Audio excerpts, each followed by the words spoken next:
Hai guys, apa kabar? Di kesempatan kali ini aku akan membahas tentang sedikit hal-hal mengenai tentang perpajakan ya.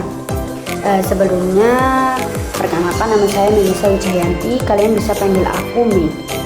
Aku dari Prodi D3 Perpajakan Universitas Jember dengan NIM 2408. Langsung saja kita bahas materinya.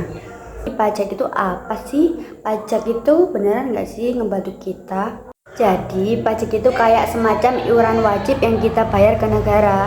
Bedanya kalau misal nih kita beli Netflix, itu kan kita dapat tontonan yang seru.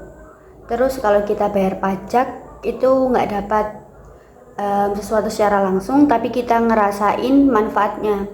Misalnya kayak jalan yang kita lewatin sehari-hari, sekolah negeri, rumah sakit, jembatan, semuanya dibayari oleh pajak. Kenapa sih kita harus bayar pajak? Nah, ini pertanyaan yang sering banget ditanyain.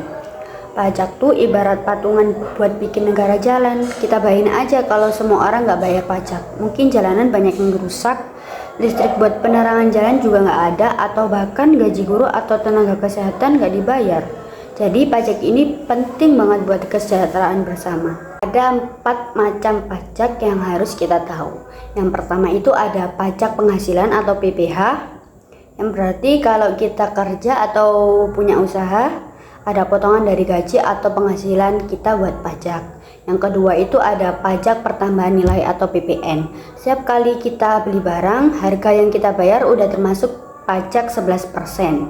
Yang ketiga ada pajak kendaraan. Kalau kita punya motor, mobil, ada pajaknya tiap tahun biar bisa dipakai jalan. Yang keempat ada pajak bumi dan bangunan atau PBB. Buat yang punya rumah atau tanah, ada pajak yang harus dibayarkan setiap tahun. Bayar pajak zaman sekarang itu gampang, bisa lewat online atau website, atau kita bisa langsung datang ke kantor pajak kalau masih bingung. Tapi jangan sampai telat ya, nanti ada dendanya.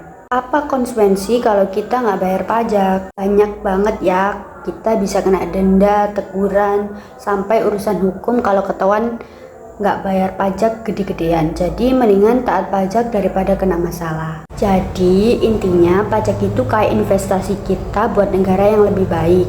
Kalau kita semua patuh bayar pajak, fasilitas umum makin oke, ekonomi juga lebih stabil. So jangan lupa bayar pajak ya. Kalau ada pertanyaan tulis di komentar aja. See you on the next vlog.